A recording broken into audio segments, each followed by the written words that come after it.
Hey everybody, Sam back once again, and yes, we're here to look at this bad boy today. It is the Slim Folio Pro, and this is for the iPad Pro. Now it does come in a variety of different sizes. This is for the iPad Pro 11-inch, as you can see there. I believe you can also get it for the normal iPads, so not just the Pro versions. And it's from the fantastic people over at Logitech. I want to say thank you to Logitech for actually sending this to me for the video today. Let's have a quick look on the back of the box. It says turn your iPad into a laptop with one click. I like the sound of that.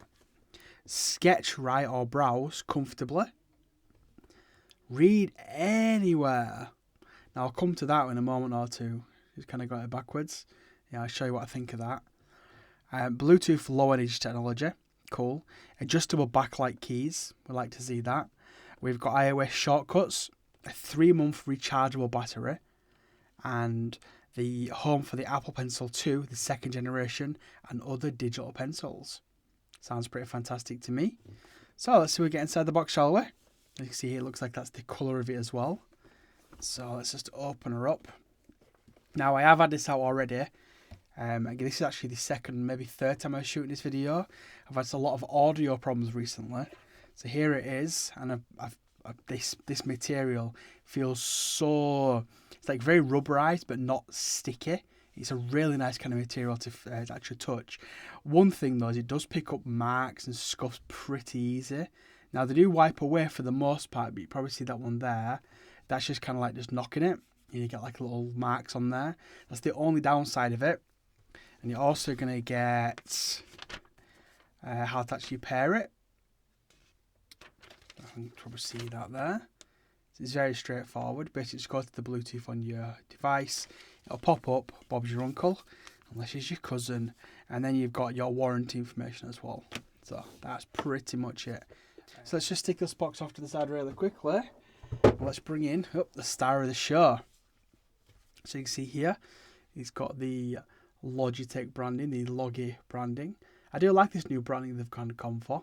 Obviously, it used to be just pure Logitech, but now they've got this like Logi branding. I think that's how you say it anyway. Let's take you around the actual device. So in the bottom of here, we've got a USB Type-C. That's actually charging the keyboard itself. And then you've got the nice cutouts all the way around it. Nice cutouts there. Little side sheet there to keep it all together. Got your volume up and down. And you get to... There we go, you can see the volume up and down there. And they're pretty easy to press in when you actually do use it. And at the top, you've got your power button. And that's pretty much it. So let's open it up really quickly. And there's the star of the show. There is the keyboard, huh? It's fan-bloody-tastic, right? I must admit, I really do like this. And it doesn't turn on until you actually connect your iPad. And then, I don't know if you can kind of see this on here, but it's like a metal, I don't know if it's metal, but it's like some kind of bar in here. When that connects to that, it turns it on, which you'll see in a moment. So it's really quickly, we're just going to bring the iPad in. Now, my recommendation for actually sticking it in there is obviously you need to put the right way around, but to do this end first, this end like this first. And the reason for that, I'm doing it wrong out of some. There we go, yeah. Reason for that part is leave this corner last. That's what I'm trying to say. If you leave this corner last, because it's the most kind of bendy one, whereas the other ones, they're a little bit more stiff. So if you kind of push that in there first, kind of stick it in, job done. And then this last one, obviously because you want it to be nice and secure, it's a little bit more flexible. But what you can do is just kind of pull it over, and then boom, job done.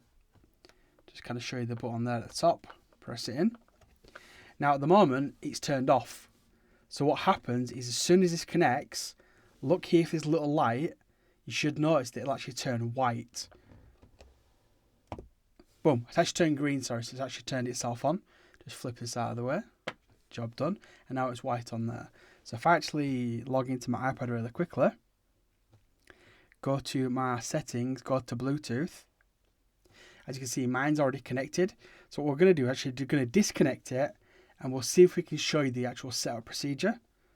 So let's just close out of here. Let's just close the iPad up. And before you show you that part, I just want to show you the actual flap thing here. So it is magnetic. it goes there and it kind of sticks on there. But when you are using it, obviously in the keyboard mode, you don't want it flapping around. So the cool thing is it actually magnetized on both sides. So it does magnetize in there as well. So it's actually really straightforward. Then all you do is bring your keyboard down. As you can tell, it's not on yet. Connect it into position. As you can see there, the light comes on. If I go into my settings, so I go to my settings, it should pop up in the bottom of it here. Now, if it doesn't come up the first time, don't worry. Basically, just turn your Bluetooth off, turn it back on, turn your Bluetooth back on, but then also disconnect this from the bottom and then connect it again.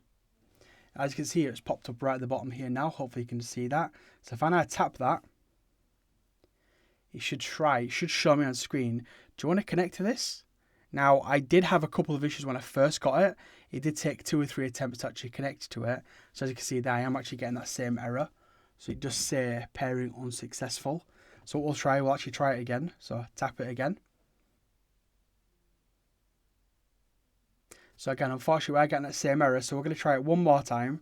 Just going to disconnect it, turn the Bluetooth off, turn the Bluetooth on. I will actually just close it again just to turn the iPad screen off.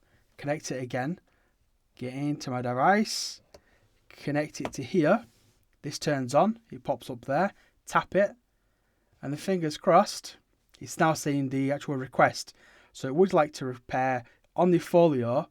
Type in this case, 721196. So type 721196. And it should magically connect. I think you might have to click enter. I'm not too sure. Let's just click enter on there.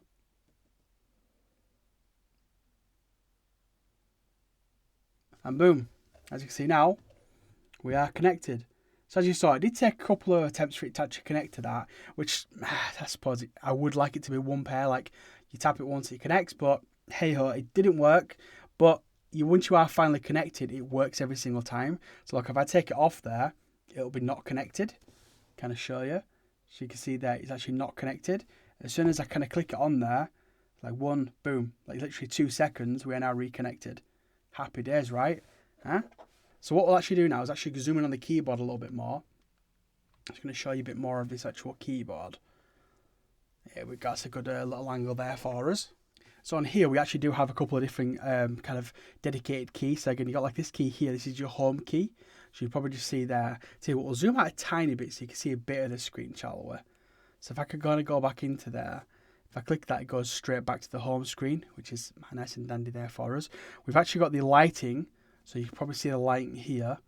I think it's got 1, 2, I think it's 3 levels. So off, up and up. So 3 different levels, which is on, 1 or 2.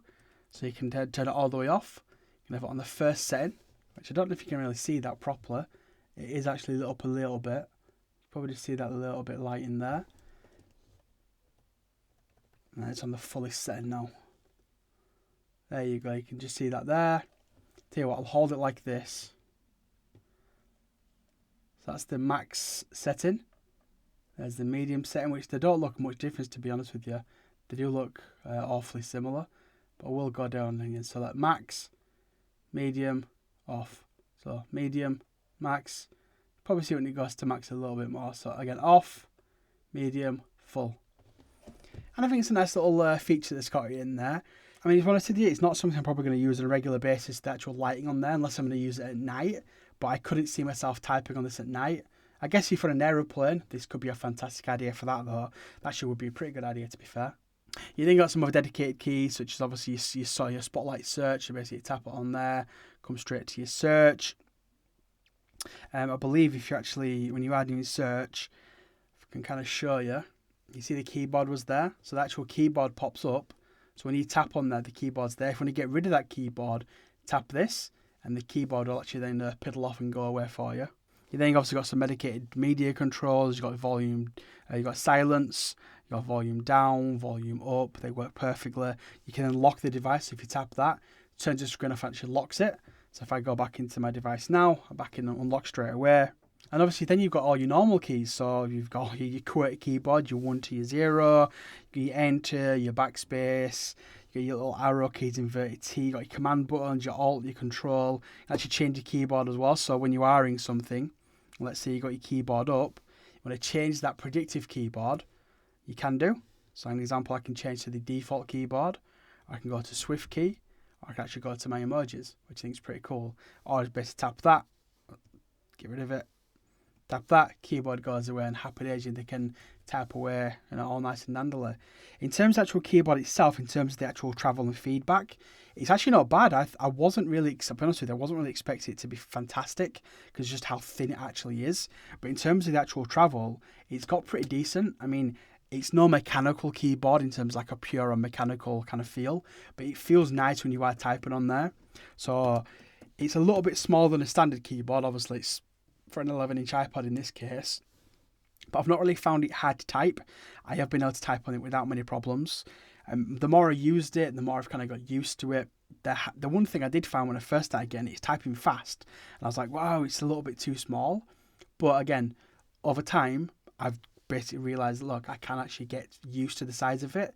And if I'm getting a keyboard on my iPad, like a proper keyboard, and I want to type something long, then happy days. The little trade-off there in terms of a smaller keyboard, but not having a keyboard, I'll take the smaller keyboard all day long. But that's pretty much it. That's the Slim Folio Pro from the fantastic people over at Logitech. And again, when you do disconnect it, it turns off straight away. Boom. Now, the only disadvantage of this case for me is in terms of the angles. Actually, there's two. I will be honest with you. The actual angle of it, you can't really have it on any other angle. It's either this one or none. So I mean, you can't put it back here. You can't have it further up. It's basically one angle, and that's it. It does make it a little bit more sturdy though. So in terms of if you do want to have it on your lap, it's actually pretty good. It's not too top heavy, so you're not going to find it going like falling off your knee, which I thought was pretty cool. And the only one thing I don't like is on the actual box. Let me get the box really quickly. So on the box, it kind of indicates that you can read anywhere, and she's got the keyboard backwards. It don't feel comfortable to me at all. So what you're meant to do is you're meant to have it like this and then hold it like that, so you can kind of just hold it. The problem I've got with it is it just feels so awkward having the keys here. I wish there was a mechanism where they can basically kind of have it folding flat like that. It just feels, because at this point it's a bit awkward in terms of how far it is. So I wish they can have some kind of different mechanism where it was kind of flat like them two. So that's in terms of it being flat, that's perfect. It just feels awkward with the keys. But again, that might be just me. You might feel a bit different about that. But in terms of my kind of take, it just feels a little awkward. So I personally would not be using it like that. The other, obviously, option is when you have it like that. So if you actually do have a pencil, it is on a little bit of an angle. So I don't know if I can kind of show you there. There we go. So it's slightly on an angle like that for you. So if you do actually get your Apple Pencil out, you actually do want to draw, this little thing here, little lip, is actually fantastic for putting your wrist on, kind of putting it like that and then kind of drawing on there. And obviously you can touch the iPad screen, because obviously it's with it being the iPad, but that little rest there, I just think it's really nice and comfortable. So if I've been doing stuff and I've been kind of just messing around with it, I've tried to do some video editing on the actual iPad itself, then turn that off. Then I've realised I can actually just put my side of my hand on it there and kind of edit a little bit, and it just feels really, really comfortable. So yeah, there is that. And last but not least, we'll show you, it does have a little hole here to put your iPad pencil in, so you can kind of just slide into there like that. And then when you do lock it all up, job done. You kind of got it there. Honestly, it feels a little awkward. It doesn't seem like it closes fully. I don't know if it's just me, but you can kind of see it and go all the way down there. Whereas when I pull it out, it can now go all the way down there. So personally, I'll probably just use the magnets on that are already on there. Put it like that. Then stick it over. It seems to go down a little bit further for me. So yeah. Anyway, people, that's it.